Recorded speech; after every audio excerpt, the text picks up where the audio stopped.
минуты в день, 1,5 минуты, не 15 минут.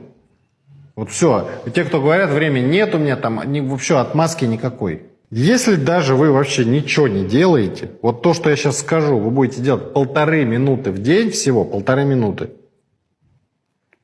вы через месяц просто внешне даже изменитесь. Не то, что у вас там по-другому организм будет себя чувствовать. Внешне вы просто по-другому будете выглядеть. За 1,5 минуты в день.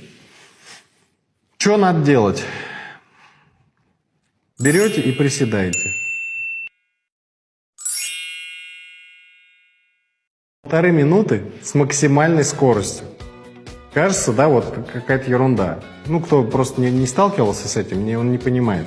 Ему кажется, ну что это 1,5 минуты, это вообще, я даже там за 1,5 минуты я поприседаю с максимальной скоростью, даже нагрузки не почувствую. Попробуйте, друзья, вот засеките 1,5 минуты и с максимальной скоростью поприседайте.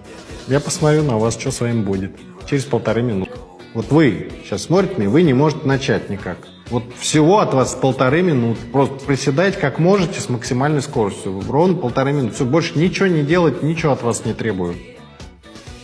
Только вот с утра встали, пока вы не позавтракали, обязательно вот еще фишка секрет, чтобы до завтрака это сделать. Вот больше ничего не нужно. Через месяц просто напишите под этим видео, что на вас и как повлияло. И дальше вы поймете, вам откроются ворота на территорию здоровья, силы и красоты после этого. Поэтому делайте первый шаг. Люблю, целую. С вами был доктор Шишонин. Пока.